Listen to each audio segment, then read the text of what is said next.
Hi guys, welcome back. Nice sunny morning. Gonna get number Kiln 2 changed over now. The higher forklift I've got has basically come to the end of its term and it needs to go back, so they're coming to pick it up about 10 o'clock. So I've got to switch over that kiln because I've got a big order going out on Monday. So I'm putting it in Wednesday and it'll be ready by Sunday. I put all the hot air to one kiln, that just finished that last half off. And also got a problem with the digger.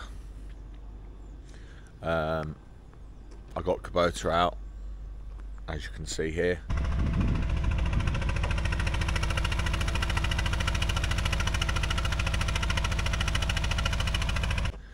And they tried doing a forced regen because the error code that it came up was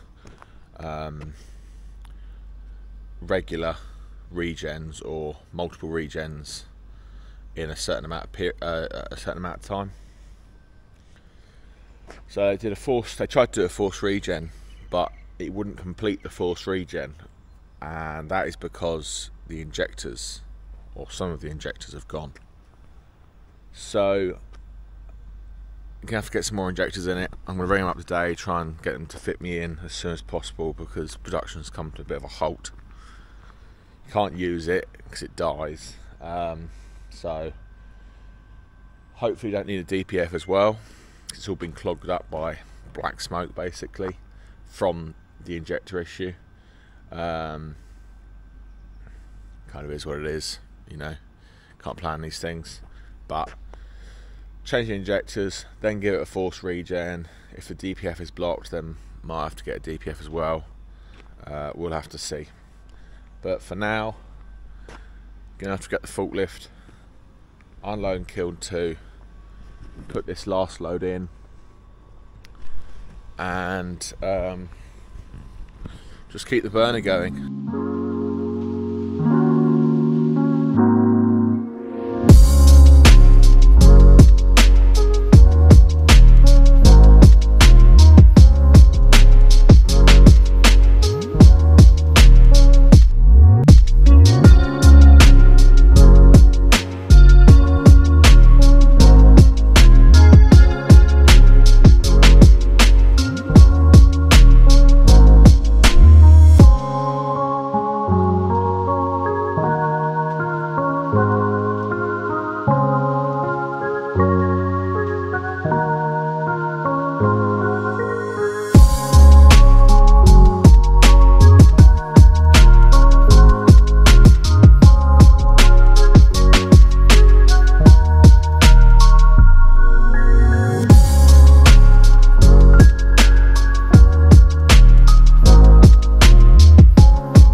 Perfect amount.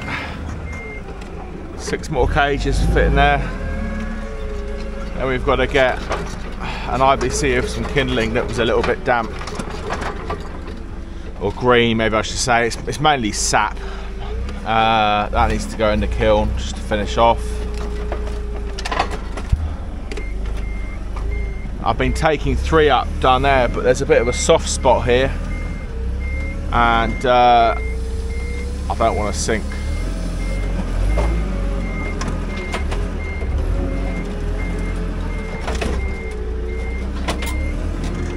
In future, guys, you're probably saying this already, but in future I'm going to stack everything narrow ways, because that's the only way they can go in the kiln. But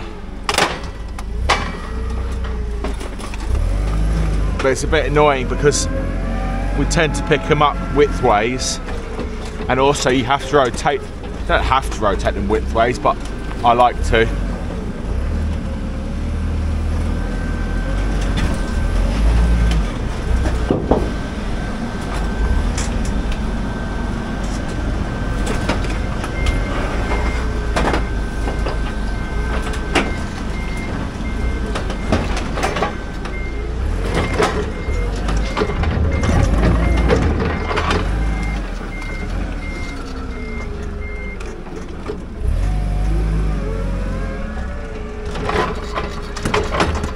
Try and spread the weight and roll in the bits.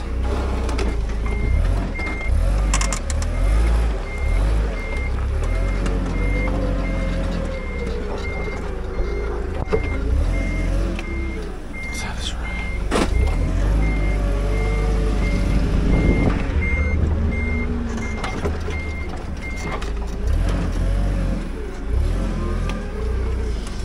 But the trouble with stacking them the other way is they definitely rock more. So if you're backing up on them row paintings and it's a bit uneasy, they can fall over. Right, I'll just post straight in the back now and shut the doors up.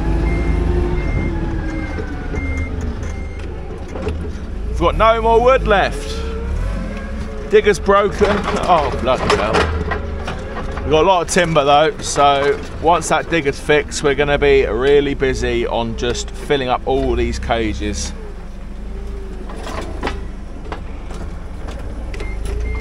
And we do have more cages coming, but I'm just waiting from the supplier.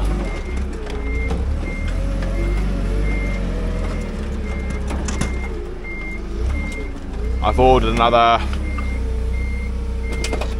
well, 150 to come, kind of soon, and then after that I'll get, I think it's about 90 a time.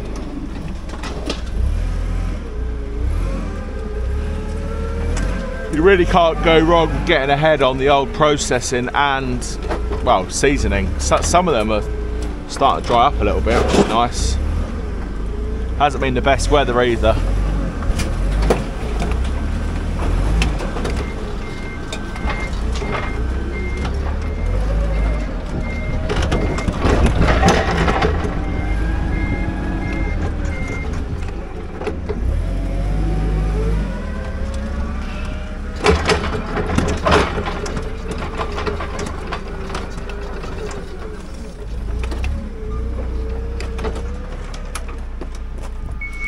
Ugh.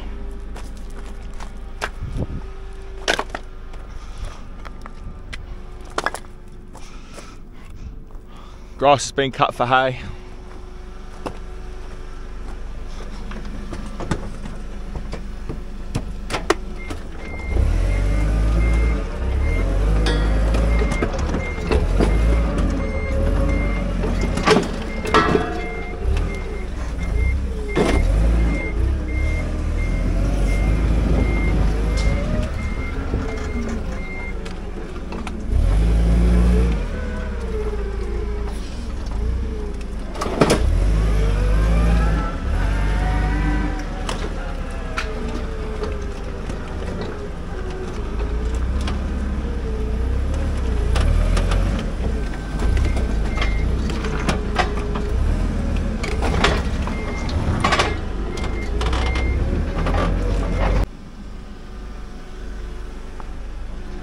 saved me, this forklift, but I don't like it too much. It freewheels quite a lot. So my one hydrostatic, and this seems to be like geared but only one gear. So my one, if you put it into neutral, or if you let your foot off the accelerator, it like comes to a stop. This carries on rolling, so you're always on the brake, so you're wearing brakes out. You can't just hop off without putting the handbrake on. It rolls where my one stops, and then this one, if you pull the lever down, it doesn't auto rev up, so I find you have to flick it into neutral and do that while you're moving, and then keep flicking it back and forward into, you know, forward and backwards. So I'm just used to my Lindy. I'm sure if you had this for over a year, you would get used to it. I mean, I'm used to it now anyway, but I still don't like it.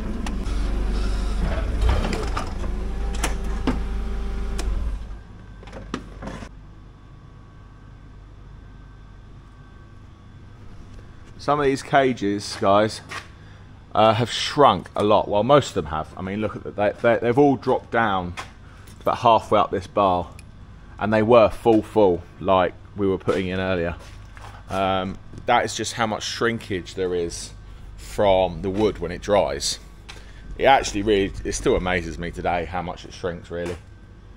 But really nice sample here.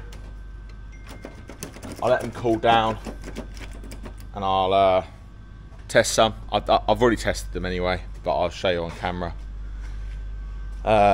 Reading about 20 to 22 inside, and on the outside they're reading about 6 or 7. So on average they're reading, what's that be? I think it's about 14 or something. So lots of stock in.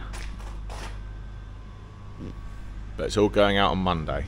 Them two, so this times 3, 83 cages I believe, or something like that, is going out on Monday in a walking floor. That's why I need the forklift as well, because it's got the rotator. But yeah, that product. Nice bit of beech in here. Goes this like kind of rusty colour, like a, it's kind of like it's been roasted. Just where it sits in the heat.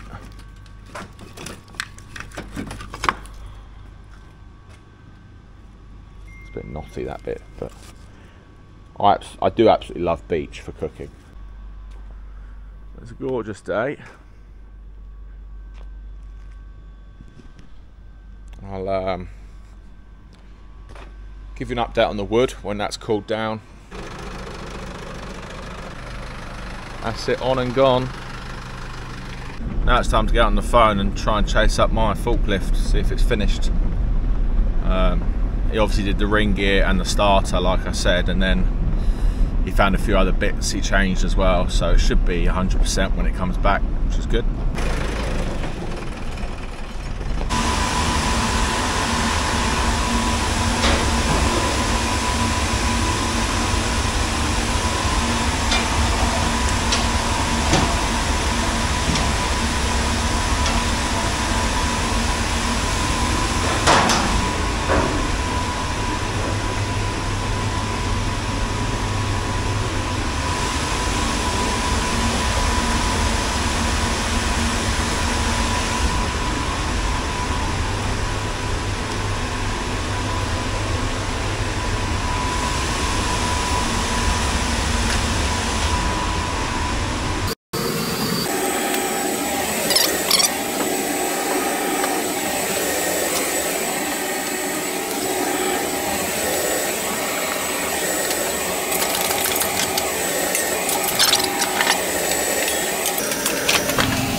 Got a good feeling I haven't put the right bin in there. I think that might be waste off the processor, but not that dry. It will burn it, but it might just be a little bit sticky.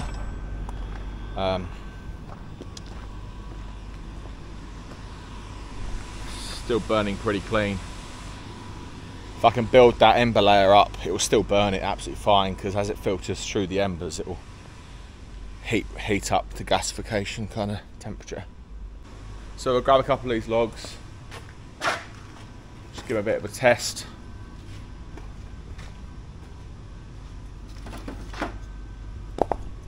Seem to have cooled down quite a lot.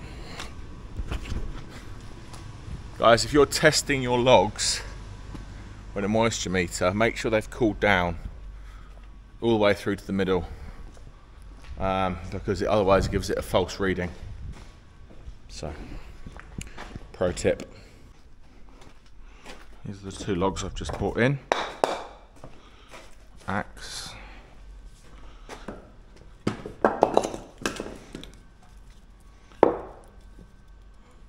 Let's put it down the grain.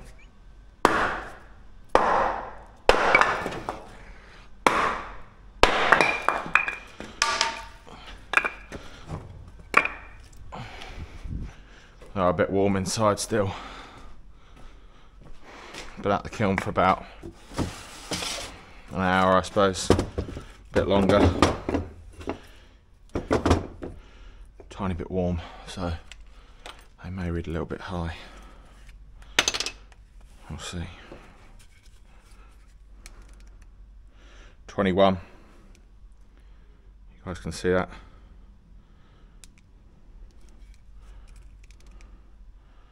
21, and then this is the outer side, 7.5%.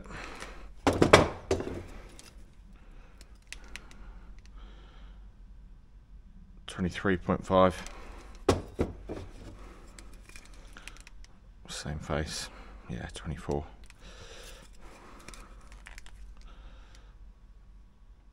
Seven and a half. So let's err on the side of caution. 24 plus 7, 31, divided by 2. 15.5% average moisture of the log. And that's what Woodshaw and other people, he tests. It's how they test their logs. So yeah, 15.5, well under the 20% moisture content. Perfect for burning. So, lovely job. So guys, I hope you enjoyed today's video. Just a bit of a quick one really, changing over the kiln, testing some logs, and saying goodbye to the rental forklift. I have just heard back from my forklift guy, and when he took the engine out to do the bits, apparently one of the wires has got damaged and they've got to trace it back. So I'm really hoping I get it before Monday. If not, I am pretty screwed. I think I'll have to ask him if he's got one I can rent or something, but even then I need the rotator. So anyway, we'll adapt and overcome, hopefully. But I do now have an iPad for editing, and it's got a lot of storage, so I've got no excuse to make these slightly longer videos and even edit in the first place, because I was struggling on my phone. I do have one coming out tonight, which is Wednesday, but I am planning on releasing a video every Tuesday evening and every Friday evening. To keep on track with any new videos, make sure you hit the subscribe button, put notifications on, and we'll see you on the next one. Cheers.